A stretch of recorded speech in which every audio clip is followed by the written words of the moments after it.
situations right now abantu abalina emitwalo 10 mitwalo 2 what would you do emitwalo 10 mu mwezi ogusooka bajja kuwayo sente almost like nusu 10 which is very little.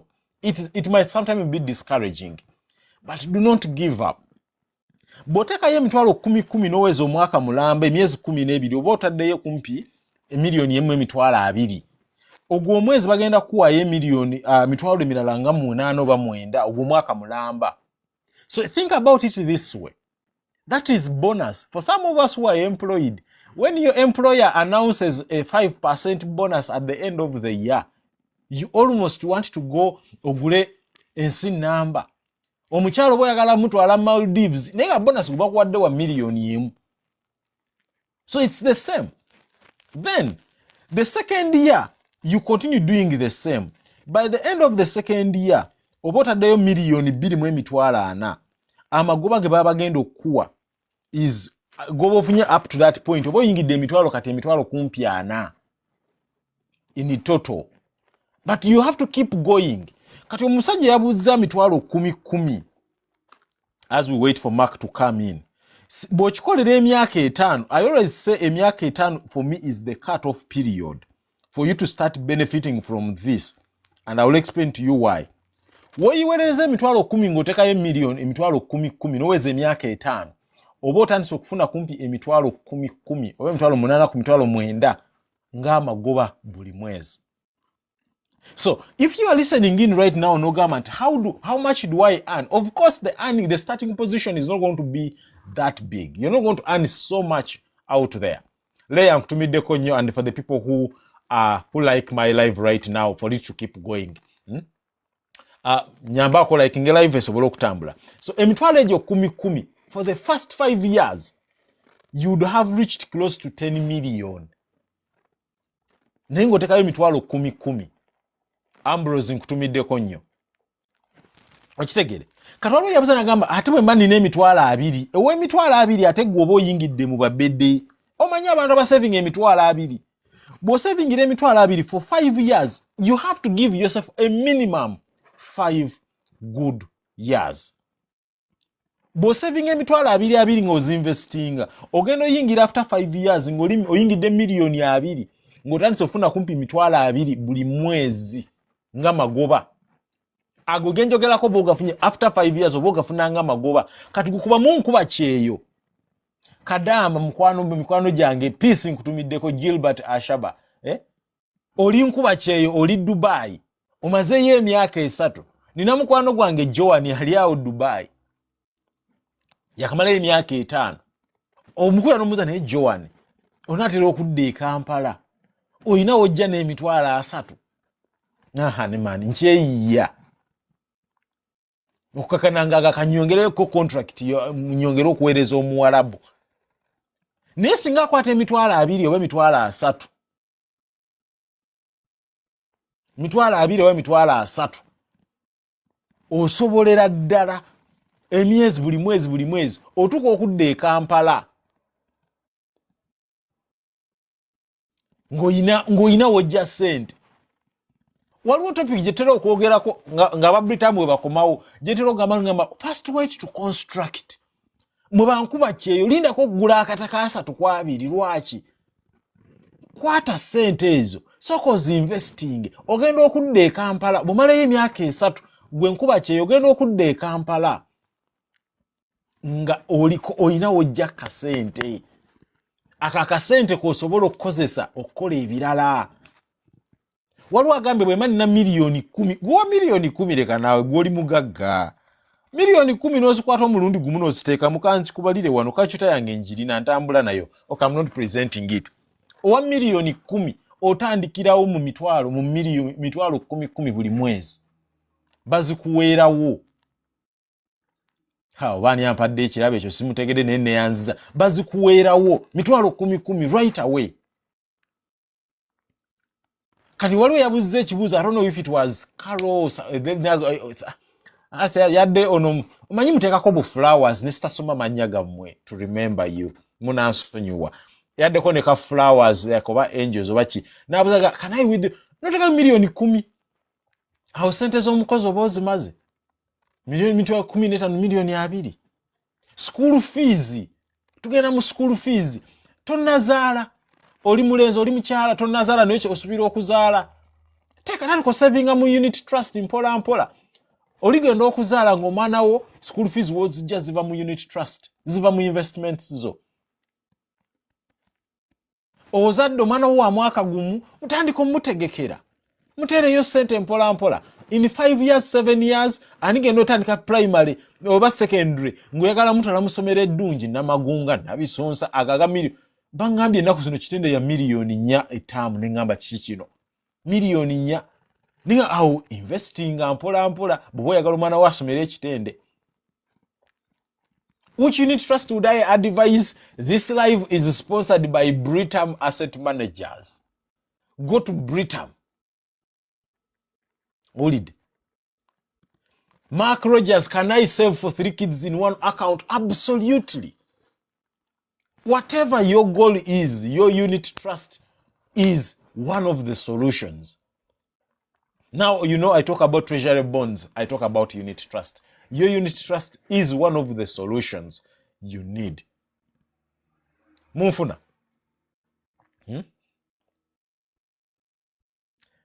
Joseph K. Abuza, Inheritance Matters. When you are filling up your unit trust, they ask you for your next of kin.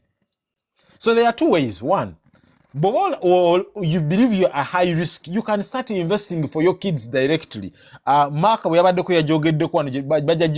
a few months, the kids corner, right? The kid, you invest for that kid right away. That asset is in their name. But most importantly, even if you invest for yourself, they will ask you for your next of kin. And you can also remember, banangi, mukole kubiramo. Do your wills. Bukola your will. Put in your assets. A unit trust, a money market fund is an asset. Jiteke mogambe nina accounti mu Britam Asset Managers. Account A.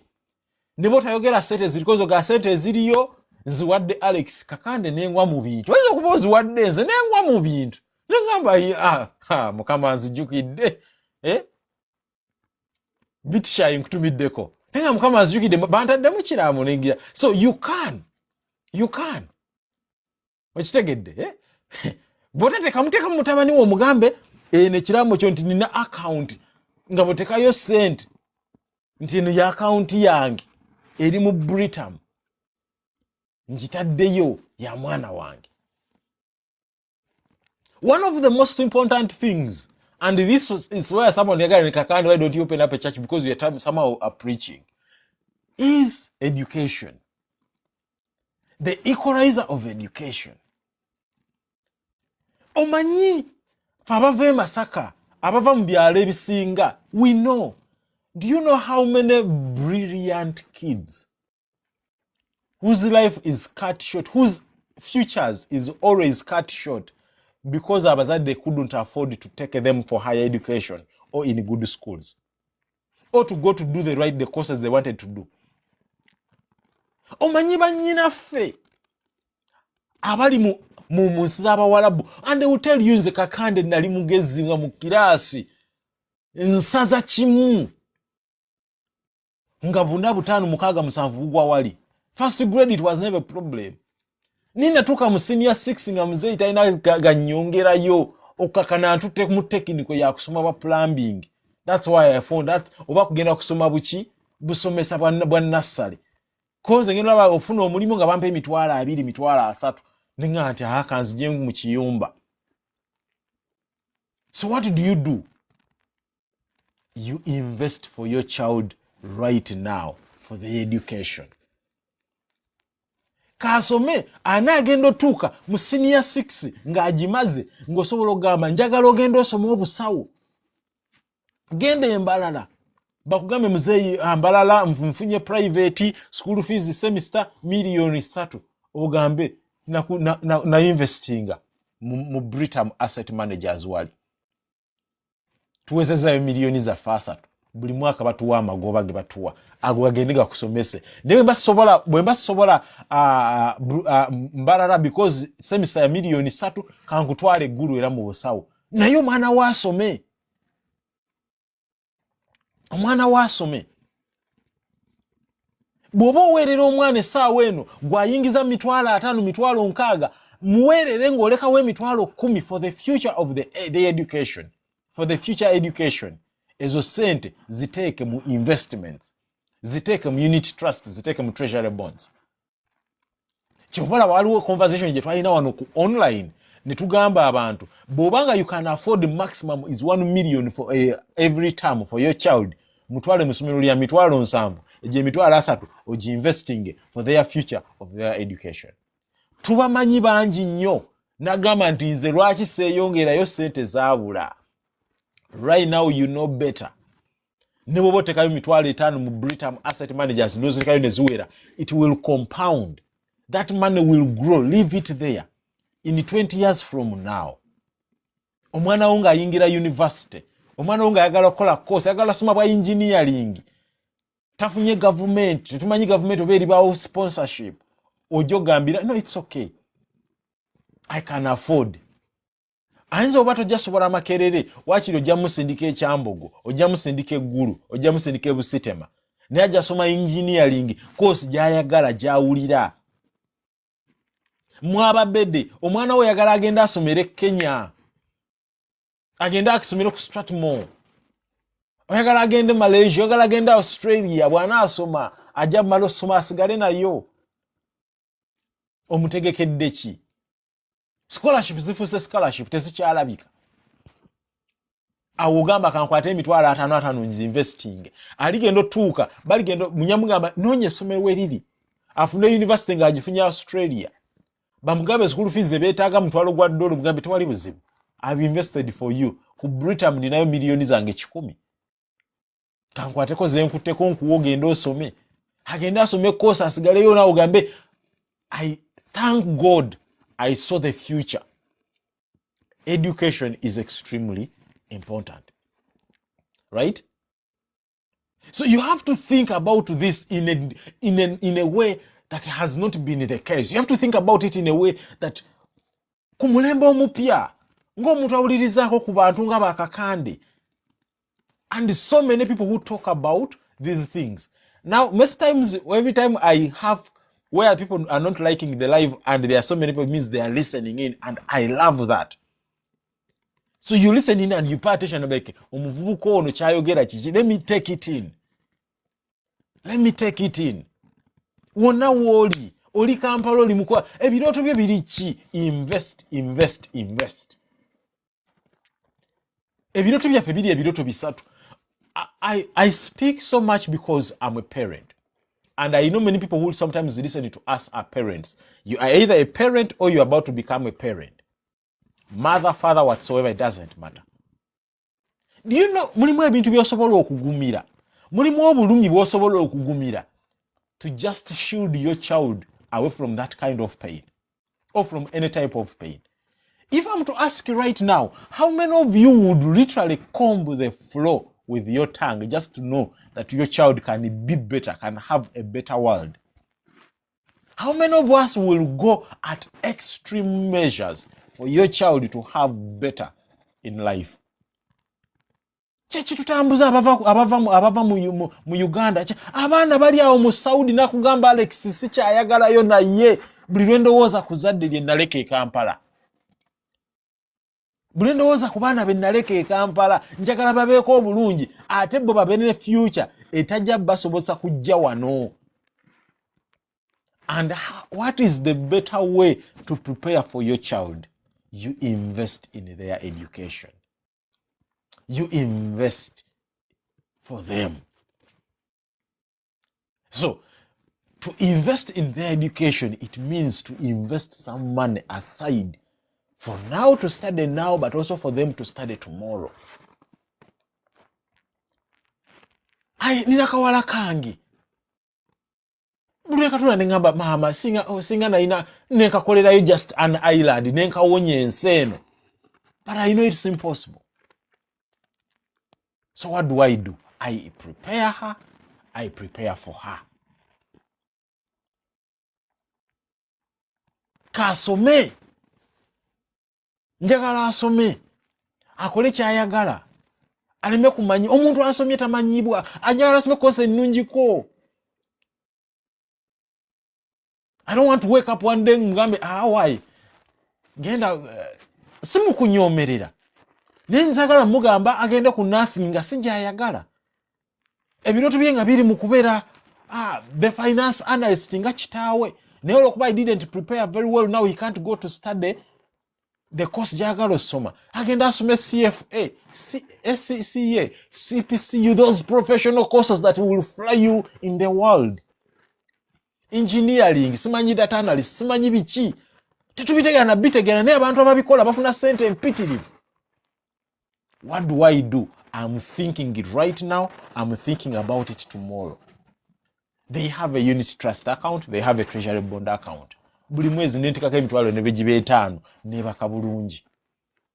Ne bona ndaba noga nti saati nja kwambala emu after 3 months. It's okay. Just to make sure.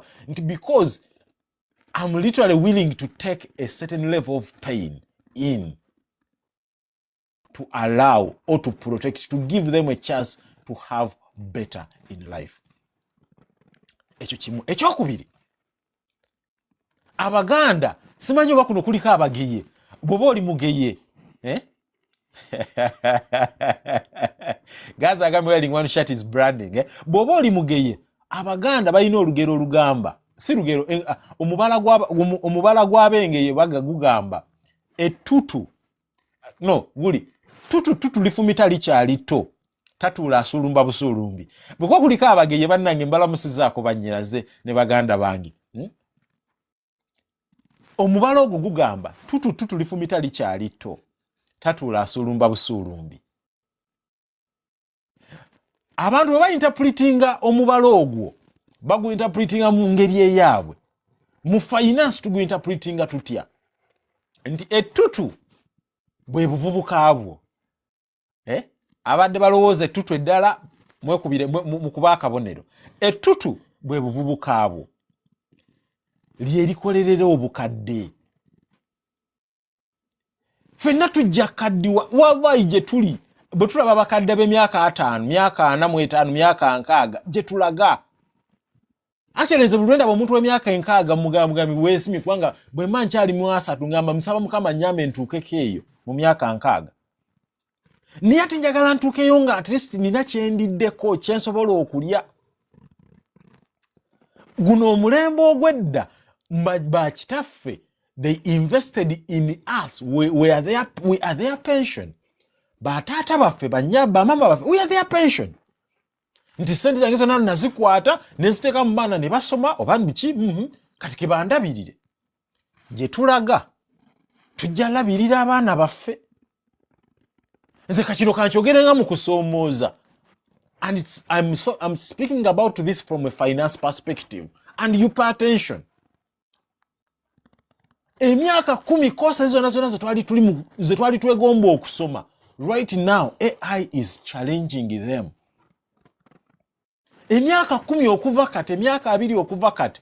It's no longer easy to tell a child into kisomofuke engineer, software engineer. Because almost all of a sudden right now, artificial intelligence and the cloud AI, and you should pay attention to technology movements. It's taking them away. Emirimu gyonna gye apologies guys. Emirimu gyonna which were inspired to do. Mu myaka 2 almost technology is challenging them. Kitegeeza abaana betwali tulowooza nti bwe tubaweerera ne bafuna emirimu batulabirira. Tulabise okulabirira abaana baffe. Olabise okutuuka ekiseera oweze emyaka ozaale kitabani kyo kiweze emyaka 3 ng'akyali mu nju ng'ate nawe otuna n'omuganda olaba n'ensi tolina nsi gy'oyinza mumusindika. What does that send to your brain? Let me invest. That is a potential future we are staring at. That is the potential future we are staring at. nti omwana jawera wa myaka 3 ng'omulimu tagulina ate weebali. Actually yefe we tuli mu bazadde tuli waka tutulano nga muzeeyi ali myaka 6 yakyakola yakyagula emmere waka gy'olya. Ovayo ko ku Friday n'ogenda for weekend wifing or weekend husbandry. Naye n'ategana nga bwaki tabane kyange tekyakweyimirizaawo si byangu. So if it's hard right now, think about it 10-15 years from now. Awo ogambira let me get gino emitwalo 5 ono yogurt omwana gwenjagala omugulira buli lwasaba yogurt nga mugati wali yogurt naye zino sente kanzikutere mu Britam zinaakuyambako. Buli lwasaba kino sirina sente naye kanzikutere mu Britam. Mu maaso eyo gye tulaga tekigenda kubeera kyangu. Tekigenda kubeera kyangu. Frank akutumiddeko, Katongole nkutumiddeko, Nadia mwina kwemuli batandika okundaga wano the long term listeners watabaddeko 10+ minutes. Nsiima nnyo. Medical bills. Bw'obanga osaba fe abasabi abakkiriza, bw'obanga osabasabanga nnyo Mukama akuwonye a medical catastrophe. One medical bill can literally make you sell your entire life's investments. One like this. And what? Bakugamba gamba nti olina cancer. Ne bagamba chemotherapy n'ogenda mulagaawo ne bagamba okulaba omusawo 3,000. Ne bagamba buli week wetaaga $2 million, $3 million. N'ogamba onaazijja luddawo. Ate abantu abasinga we do not even have medical insurance. Kati watu ina medical insurance. Nguba gamba medu sijja gisobola. Kwata ye emitwalo 5 oginvesting ogambe zino for emergency. Bobaka erencha ne bankubira essimu wa ya Mungu nti nina omulwadde. Obanga nze mulwadde. Ne bagate tugenda mukwatako paka ngotadde million emu awo ku gundi. Sigenda tunda plot yange ku layisi. Million emu nina we nino jijja. Abantu batunda ebintu byabwe mumbeera nga kizibu kigudde. Nagamba kunkole ki nga talina kyakola. Kwatayo million emu, million 2 ziteeke ku unit trust zibeereko tozijjaako. Lubakubira ne bakugamba nti omusawo agambye tagenda kukwata ku mwana wo nga tonna bateeka million emu ku account. Wokubira aba unit trust nti mumpe sente zange kyekyazinteesaayo. Wokubira aba unit trust nga Britam mumpe emitwalo gyange 5 egyo nsooke netereza. Togenda kusingayo mmotoka, togenda singayo nyumba. Because ojja funa ekizibu nguba kugambe bayotaga $5 million nga wallahi mu nyumba tozirinaamu. Ogenda wamanire n'omugambe akugambe alabe how desperate you are. Akugambe ndete nyumba yo. Enyumba ya $1 million 10. Akugambe sente zange zaagala mwezi gumu. Ne mwezi gumu ononye sente zikubule. Awo interest etandika okulinnya. Mu mwaka gumu eyakuwa $5 million nga ziri $2 million. Mu mwaka 2 atwale ennyumba yo amaanyi go gonna g'okoleredde. Omwana agatwale for one emergency. Weetegekedde otya emergency yo. Kwatayo akasente. Kwatayo akasente okateke mu unit trust ya Britam. Kwata akasente obaeko wokateeka nga ogambe for that is an emergency fund. I will even tell you, you know me for so much for treasury bonds. I say this without fear or favor. Never buy a long treasury bond. Nga tonnaba gula unit trust. Never invest for long term. Nga tonnaba ku investinga for emergency. Invest for emergencies. Obulamu bwe tutambuliramu omusajja yagenda n'agamba you are either in a problem or out of the problem or going into a problem. That's how life is. Naye ebizibu ebisinga buloberawo n'emitwalo 5, mitwalo 2, mitwalo 3 wallahi ya Mungu ebizibu ebisinga osobola obisolovinga. Buloberawo n'owojja emitwalo 10, mitwalo 2 wallahi oyimuka. Oyimuka. bubera unoteka sente ndoteka milioni zo 2 nesuka ku unit trust nga zitudde neziwerayo ngomanyo ina wojje emitwalo 2.25 abaana bato basobola kusula njala ya olunaku n'olumu because ojagama abampeje emitwalo 3 ng'ogula wali akawunga ng'ogula wali ne mukene ng'ogamusoke muli ekyo paka lwendi eterereza wigs ayogedde wano walukoti Uganda kutumiddeko bannaffe bayitirivu baluzinga between I personally studied statistics and mathematics but wetwasomera statistics ng'abantu abasoma statistics one of the best job gyosobola okukola for those people who are liking the live thank you so much wetwasomera statistics nga the best job gyosobola okukola yali monitoring and evaluation abagimanyi mugimanyi right now it's almost an irrelevant course lwaki monitoring and evaluation yayimirirawo nnyo because of NGOs, because of USAID, because of European Union funding. Era abantu abayingira mu monitoring mu M&E mu 28 to 2012 bakola sente empitirivu. They traveled the country everywhere. They were funded everywhere. They were there. Ngolia kugamba, I'm a monitoring and evaluation specialist, data analyst. Abantu, they lost the jobs za USAID. Nga bayina loans, they have yet to recover. They have lost almost everything.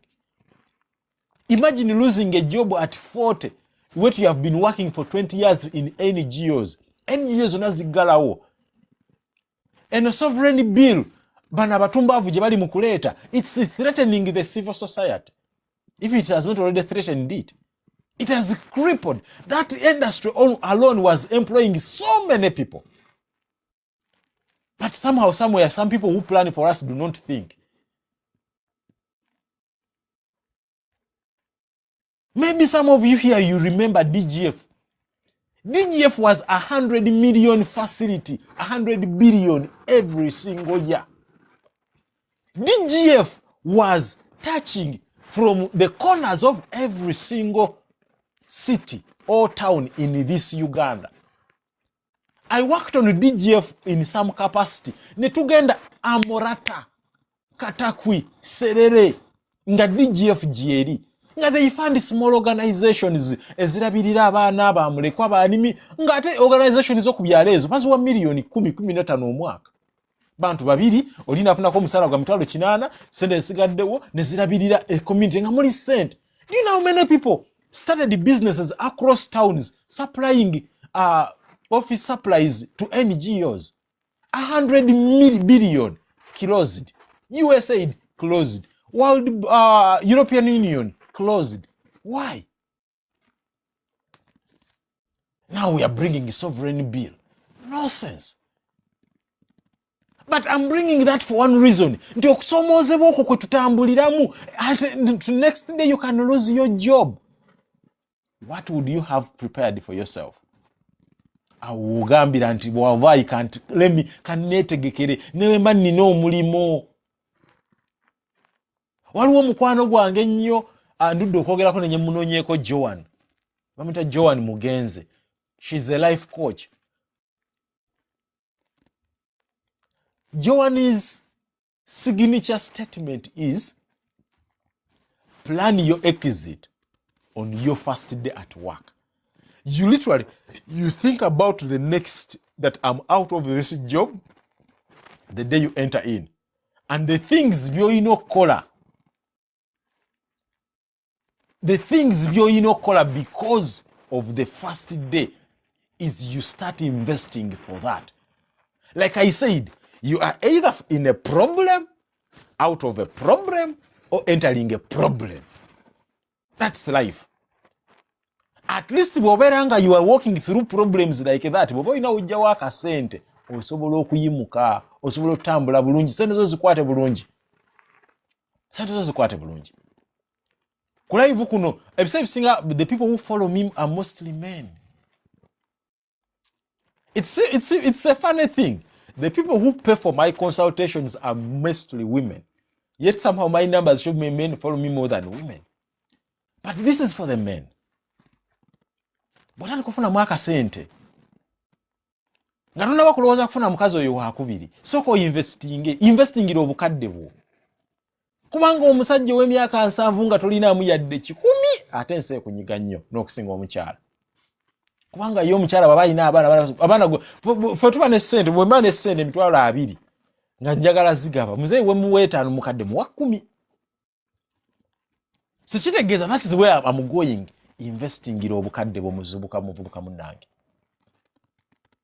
sente zonna tozikuba mu zzaala okubya ezzaala emyaka 10 tokubangako muyindi yadde miliyoni 2 naye bw'obalaabalamu ku app buli lunaku ofiirwa ssente empitirivu sigambye nti zaala mute because sometimes it's the thrill naye nze nagambako omuntu nanga nti Alex nze mbonyebonyereza ne muganga tukole bwe tuti buli lwogenda okusiba akapapula bw'oba ogenda siba ka 15 sooka okwateyo 15 ozisindike mu investments ne tukikolera emyezi 6 nga buli wiiki mucekinga naga nti ze era wendi wano Arsenal yange bagitwala naye nataddeyo akapapula bagenda kunjuza naye because we planted a single other activity on top of that you started seeing the money mu investments and okula natako take a cent more in the investments that was the way to take away his addiction in betting kati nawo omukyala oyina omwami wo akeera kumakyanga ngeza mukapapula mugambe naye musajja gwe singa kale zoosiba mukko bw'okwata yeetaano n'onteeka wano mu unit trust kale omuyindi lw'oli mukuba kale tetuganye mulimu ababakuba naye muli 10 mwekuŋŋaanyeemu sente zimuwa omuyindi muzinvesting mugende muzigulemu kale embuzi ewa Obed mugende muzigulemu embuzi naye abavubuka gwe gamba ekifo kyo gaa nti mutuufu ku Friday yesterday was Friday n'ogenda n'oddugaza emmeeza ne bakutenda nga bwe wazikoze no that is the old age that is ebyo biseera byayita ddugaza akawunti yo erirabirira famire yo Bitshy ddugaza akawunti yo investinga ogambe ndizo let me invest for my future emyaka 6 nga tolina wojja 20 giruma tunulirako ku kyalo omusajja omunoonyeko batunulire abayingidde emyaka 65 55 naye nga talina wajja ssente ogambe nfubye ntya omuzungu agamba you will never live long enough to make all the mistakes at least right now tulina nti tolibeerawo for you will never make tolikola nsobi zonna olina kuyigirako kuzaabalala olina okuyigirako kuzaabantu abalala ate bino byenjogera they are surrounded bituliraanye what do I mean we know people abali mu struggling awo wotekera sente mu Britam wotekera sente mu unit trust wotekera sente mu investments nogamba nti nze mu bukulu kankibale bwe ntekayo emitwalo 10 nina emyaka 35 bwe nkikolera emyaka 25 ninigeno yingira emyaka 6 nga nawe nsije emitwalo 7 buli mwezi nja kudda mu kyalo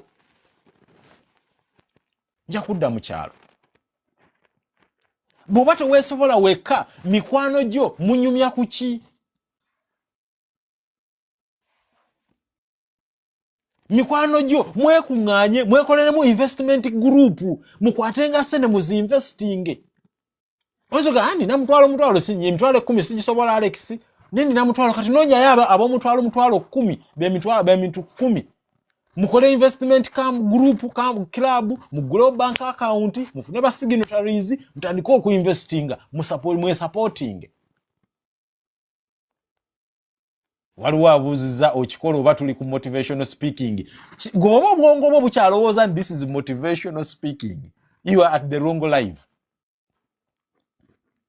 If you think I've spent the last 5 years preaching this message because I'm trying to motivate you, nkusekeredde onansonyiwa okuseka. If you think I wake up at 6 a.m. to come have this live to just motivate you, like to fuel you for the motivation, Omunja kwekyaga ngambe naye why am I suffering? Nkozeko ekimala.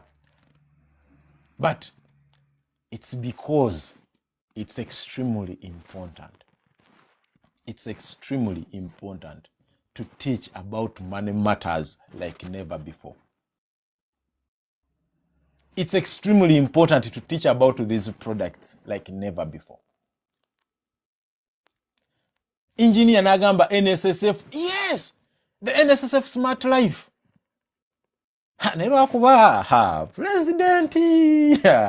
President atunulidde ekitafu kya NSSF agabana baana balina sente newola China newola ludda wabaganye sente bampa sente NSSF lwaki sijja gendayo leero munveeko nkyayagala okunywa amazzi drone emmotoka za drone zezo bwe nziraba ku kkubo senzitya kasijja gendayo munsonyiwe musaasire sirina kye mmanyi but back to the investments.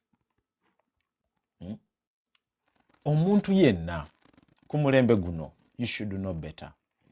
You should invest. You should invest. You should invest. Robo article sinze yagiwandiika, AI yagiwandiika, simanyi lwaki batekako erinnya lyange. Era bangambye sikikola sigenda yeeyo. Era sijja gendayo. But invest. Open up NSSF Smart Life. Open up. Whatever you do, for me, I will tell you one single thing. Whatever you do, invest. Invest. Invest for your future. Kolerera obukadde bwo. Tutu lifumita likyali to. Kolerera obukadde bwo. Take a sente mu Britam, take a sente mu Unity Trust, mu Money Market Fund. Gwankuba kyeyo kadama. Mulekera ogula buploti obwa 3-2. Have a bigger dream. Ogambe yes ekinguza ka ploti kano ze sente ze nina kati kugambye no. We scheme take a step back. Wewe mu emyaka 2-3 okwate sente zino oziteke mu Unity Trust mu 3 years zijja kusobozesa ogula eka osimbeke mmwanyi. Emwanyi ate zijja okulabirira mu bukadde. It's about the dream. It's about tulina kuzukusa bwongo. I know sometimes it looks like a motivation, but it's a reality check. To so many of us who do this kind of work, Sherry will tell you, it's sometimes the therapy. There are times when I will have sessions with the people and I will literally feel so much exhausted, and I will spend like 2 weeks when I tell people I cannot do anything. I need to recalibrate my mind. Why? Because sometimes you are literally breaking chains of mindset of how money should work and breaking mistakes of what people have done. Lwaki life bagala kujijjako.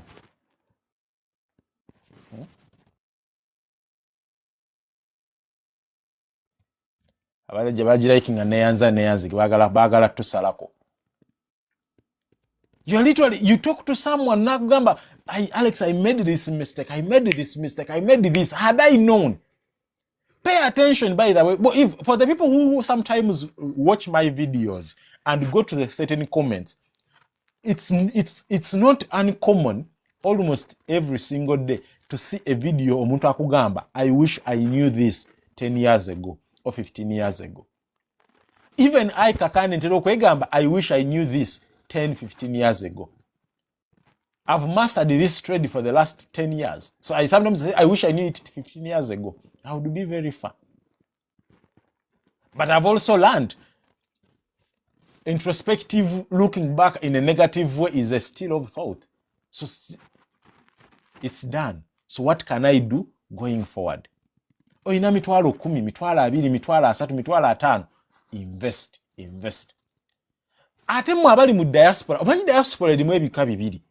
Erimu diaspora ennongoseemu ne diaspora etannaba kulongoosebwamu. Abali mu diaspora etannaba longoosebwamu in Arab countries, put your money in Uganda. Invest in a unit trust. Esawa no tukugambye mu Britam on WhatsApp, you can open up an account ku WhatsApp. Bobo ina bank, bobo ina passport, which you have because you traveled. you can open up an account notandikotekayo sente zo mpola mpola. Sente toziteeka ku banka, tozireka ku banka. Banka ye eri awo ezaagala bwagazi kubanga they invest it and they eat the money. Kati abali mu cleaned up diaspora, that is Europe, US, abali mu US. Essaawa eno omaze mu US emyaka ena, you have never bought a single share or ETF.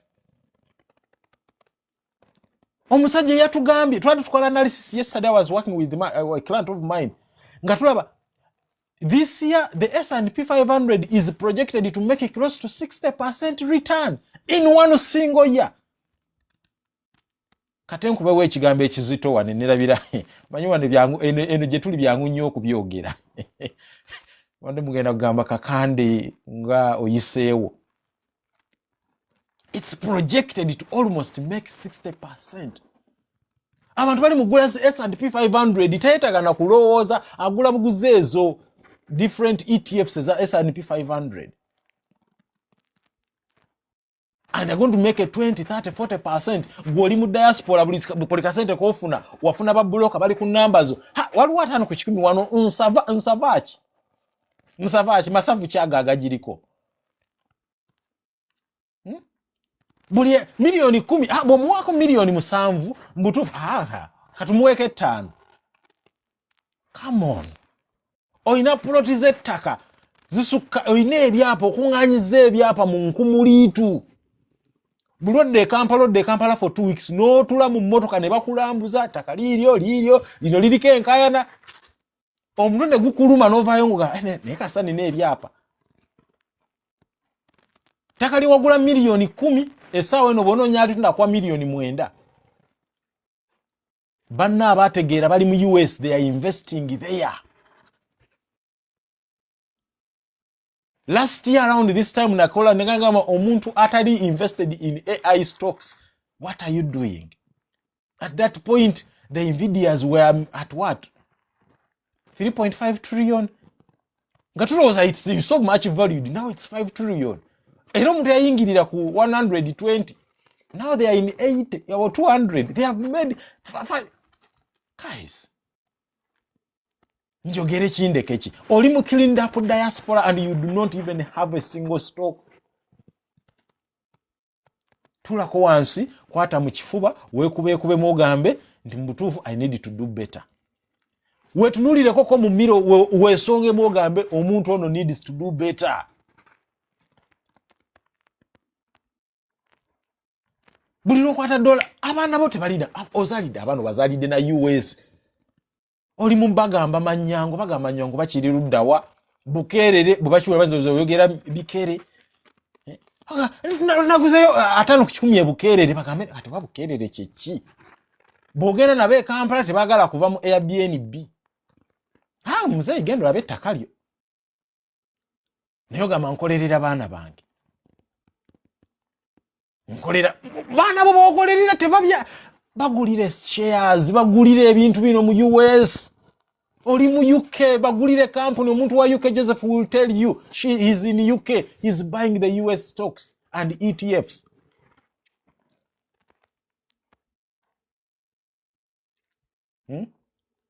Oli Sweden, Germany, mwabali mu cleaned up diaspora je twegomba. You should now be almost 10% of your investments should be in the stock market.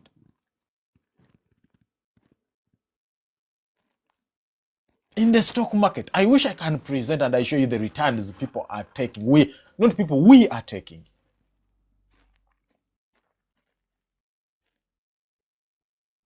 You have access. You have access to these markets. Naye buli dakiiko buli kisende zofuna wafuna babuloka batandise kuguza buwama. Site empya. Maama bannanga ate buwama yempya etya. Ekkuba eryo bali planning 2018 tuli mu 2026. Babagambe ekkubo lijja.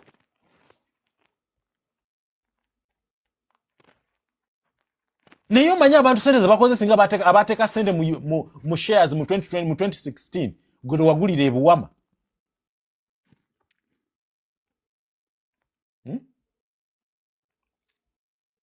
munno atera genda kugula mbizzi nnya kubanga babagambye ekkubo lijja. Invest, invest, invest. You must, it's becoming extremely important for us to understand the concept of investments. Kati gwe muganda wange mwannyinaze ali ebuwalabu Saudi Arabia jagamba kakande nkoze ntye ekya kugula ETFs. Bw'oba sente z'ofuna ntono nnyo. Soko US stock market soko ogyesonyiwe. Today Kampala genda mu unit trust, genda mu treasury bonds ze Kampala. Zijja kukolera ku magoba. Soko otandikira awo. Either wogenda kola 11, 12, 13%. Soko otandikira awo. Nebuba oyina kirooto ki? I believe, I do not, I know sometimes it comes off like I do not tell, abantu aserera mu bagamba don't invest in land. I just say, do it strategically. Bonaba okenda okugamba nti oyagala kugula ttaka wa kuzimba nju. Grow your house. First put that money in an investment. For 5-7 years. After 7 years, get ekitafuukyo ozimbe enjuyo ogiyingire. Invest in licensed things. Ogambe nti ngenze nengenda mu Britam nentekayo sente zange ne zivaayo. At least they are regulated by Capital Markets Authority. There is a track record of them making money and they will make money. Akasente konna kuofuna wekuwa mulimo ki? Wano Dr. Gavin asiba atugamba part of your long life, your long term ability to live happier is to have a healthy lifestyle and have a wealthy lifestyle. Kirizagana wefirizeeko bino byatusimbudde buli lwa Friday, Saturday, Sunday no simbula. Sigambye nti tosimbula because you also have to live your life. No, you have to. Naye kwatayo emitwalo, kwata ko 10, ne bweba 10%, tandike, start somewhere. Ku mulembe guno bw'oba tolinayo yadde a single unit trust, a single investment. Abali mu cleaned up diaspora, oli mu US, tolina yadde a single ETF, oli mugula endowment policies. Zokka kubanga wafunye muna Uganda. Why would someone call me right now? So invest, invest, invest. Invest for yourself, invest for your kids, invest for your future, invest for your grandkids. Mukama wangu omu yali mukama wangu omu yagamba nti the best inheritance you'll ever leave is the inheritance for your great grandkids. Now tekisi kyangu. Naye omuntu bw'okola investments that can outlive your kids, and they outlive your first generation to reach the second generation, awoba otuuse. Kriston Muku nkutumiddeko. Awoba otuuse. So whatever the reason, era bw'obeera nze ntera n'okugamba ife abali myaka egikyawasa tulawo okumbulaba omuntu gw'ogenda wasa omugambe what is your views on money matters, because sometimes I'm not qualified to talk about marriage, but I'm qualified to talk about money. And sometimes ebizibu bitandikirwa sente ate muneebika katenis, baana banaalya katenis era baagala kyakulya. Kati bw'ofuna omuntu nga big spender but for you are a conservative spender, of course you will fight, of course they will derail your goal. Omukyala bw'obanga otandise okubuilding omuwala when you are building your financial muscle n'ofuna ekivubuka ng'okyala tekirina future, sente zaakwata zaalya, gobe mmome mugamba olabika bulungi naye ojja kummenya mu maaso awo. Ojja kumenya atya nti sente zajja kumenya mu sente, anti gojja kuba okola nga sente bw'ozimuwa ye bw'azirya. bw'ozimuwa bw'azirya. Yet what is important, oyagala ogamba aleete ebiri oleete omutwalo mu investing. Invest for the future. Oba investing ebiri nawe investing ogugodde naye ng'omanyi mugenda mukulamu embi. Otuuka ekisa mwagala okukola bizinensi ng'asobola okuteekamu kasente. Tukwata ku unit trust yawo tukole bizinensi eyo. Ng'obwongo bwe olaba buli developmental. Naye omusajja azze buli Friday agamba ndi wano ku sports betting nja kukulaba edda. Omuntu agenda okulaba asiiba mu betting buli ddakiika n'ogamba naawe olina omusajja. Mugenda zaala abaana bawe emyaka 10 otandika okugamba bannange nnoonya mnyambako omusajja yabalese. Of course wamulaba nga obwongo bwe kati awo kyokola. Kale tomuddukako sijagala nti muddukeko oyinza okugamba ng'alina ebirungi bye. Awo mugambe nti downloadinga video za kakando ozimuwe. Njagala olabe video zino 100 bw'omala ojje twogere. Ombulire kiki olowooza. Downloadinga video za Haji Kachiika eza Newton eza abantu bonna boogera ku gundi Sherry wano. Okay, Sherry takola video. Naye bw'alaba batekayo live ya Sunday gye tubeerako ya Sherry. Buli Sunday saawa mwezi Kampala. Ajje mwajangu owulirize. Bw'amala owuliriza naye live ayagala zitusimbudde. Bachampino ezakavugidde walugambe ezo tazibulako omwami wo. Nawe nolowooza myaka 2 ogenda gana naye tuli luddawa. Download za video za Haji Bakaluba. Abo bantu abali development abagezaako okuzuukusa obwongo bw'abantu in a way they must handle money. Bawe. Baba ali ku TikTok mugambe ofollowing abantu ki? Kale bw'oboma lesawa billing oli wa Price ne wa Senga Acid olugambo mala eddakiika 3 ng'oli wa Haji Bakaluba. Kibalansinge. Kibalansinge. Naye omwami we yasinga commentinga ku post za Senga Acid nga nawe ogamba nti mugambe no. Invest. At the end of the day, it's about money matters. It's about money. Invest, invest, invest. I cannot ever emphasize the ability of you changing your world if you choose to invest.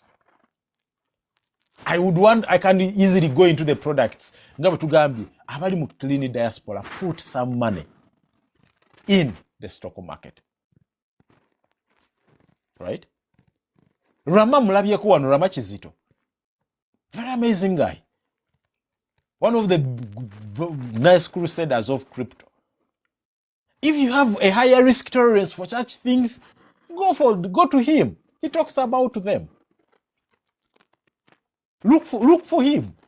Ogandika mrufu kadi mpesa zao milioni zange 10 mu bonds, pesa milioni zange 5 mu unit trust, kankwate milioni zange zino 5 ziteke mu crypto. Kangende warama tojja wakakande. I invest in them, but I'm not too specialized, too detailed to teach you about them. Gende warama. You know? But you invest.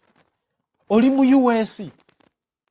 And you do not have a stock, a single equity, a single ETF, a single nothing. Na yebi apa byamatako ina wano nkumulitwe Kampala wano. Hai, ogenda wangenda chadondo kola chi. Why halutaka libagambye milioni nkaaga naye bangambye sava masavu gabadde okubeera mu mataka. Sigambye Rama Wonders is called Rama Kizito. Manyaka abaddeko mulabyekaawo. Bw'aba akyaliko era n'ateekako ka message erinnya lye mujja ddiraba amanya nga muwadde. Omuvubuka abadde bagoberera embaga y'abano ku TikTok y'omu ku baatuwadde suuti. That very nice couple, by the way. Very, very good gesture. King onkutumiddeko nnyo.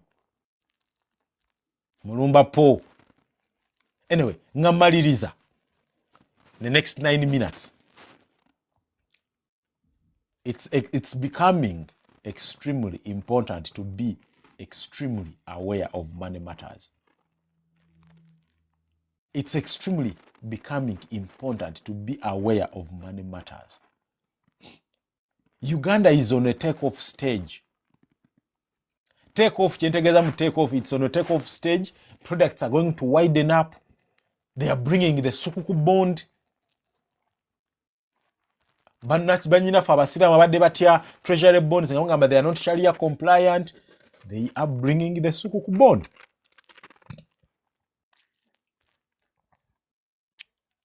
Invest.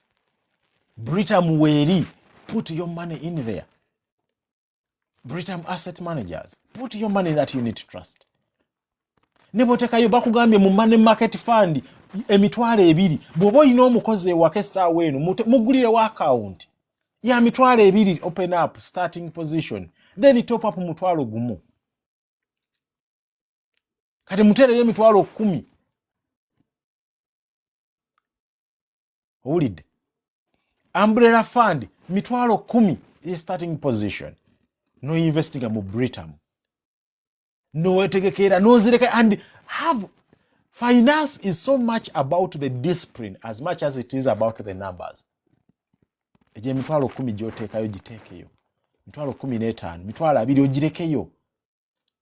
Yuris tweyanza nnyo alaze yiyo email gyosobola oteekako okubatuukirira. Yuris nterako that number eya Bella. Abantu basindike message essaawa eno owuliriza ogakakande how do I start with my unit trust?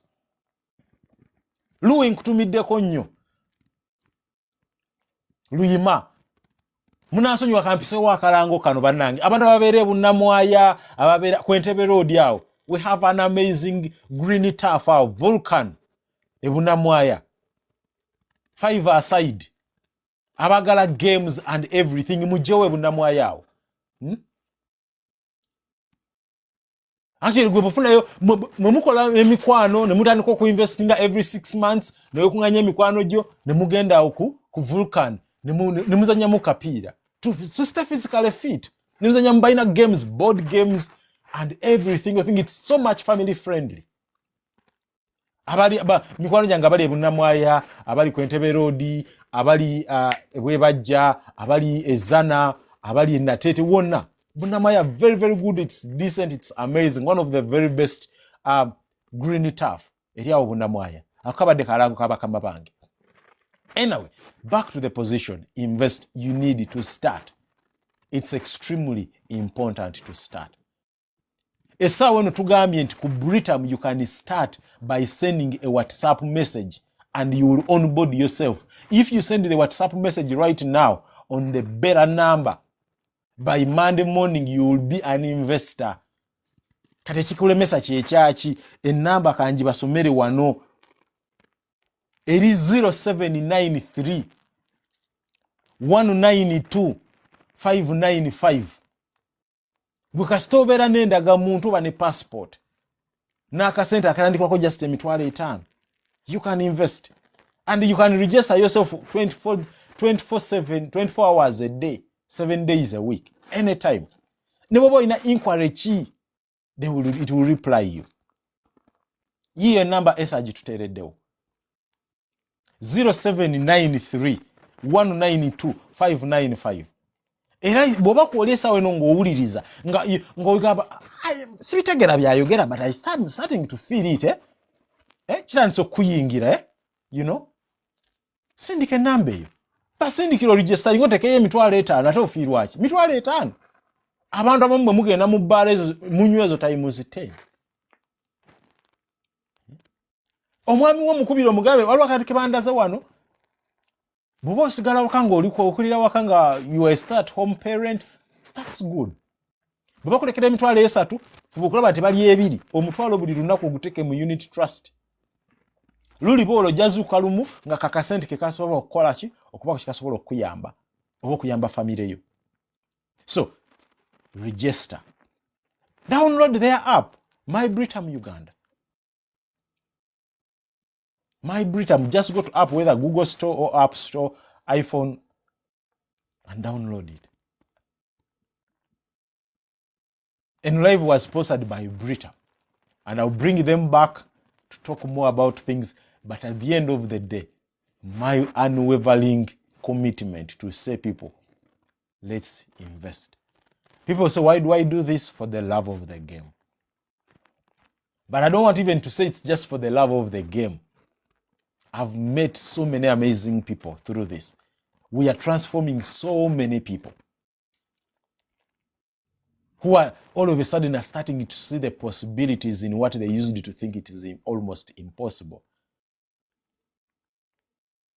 No, you send a WhatsApp message, do not call. Please send a WhatsApp message to that number. Sherry, when is the next live? I know I'm going to start doing almost every Saturday live on different topics. Next week we might do a live. Next week I have a master class. The other week I will. Now, a little bit more time. I'll get a little bit of more time, and we are going to do so much about the live on about treasury bonds. Let me commit to you and Nadia that I should do a live on treasury bonds on the 16th, around the same time. Around the same time. So, but thank you so much. It has been an amazing 2.5 hours. Invest. It's Kakande's investment. I was supposed to change my name from Alex Finance to Alex Investment. I should change it this month. That way, it should be an investment that someone comes to know there is power in the capital markets. Abali mucheyo, take advantages of ebyeyo. Take advantages of the opportunities at home. There is more to these different products. Otherwise, I've been your host, Kakanda Alex. We lost marker somewhere, but I hope I've covered mukubiddewo ekiraka ekituufu ekibadde ekirungi. But thank you so much for all the people who have been on, like Robert has been on for almost 2.5 hours, and so many people. Thank you so much, Sherry. Thank you so much, Mulumba, Essie, Louis, Amari, Elephant, Patsy, Mark. I'm seeing all of you. Rowie Rogers, thank you so much. Emmy, Uncle Hadi, Elephant Boy, thank you so much. Moses, Buffy, Agaz, thank you so much. C4, Emperor Mutabaze, I like this. I like this community sometimes. One time I would come to try to do a live to bring people. Enos Famia, Farm Life, thank you so much. I love this. I love you so much. Talk to you almost either next week or next week but one. Salute. Let me go for my end to end work.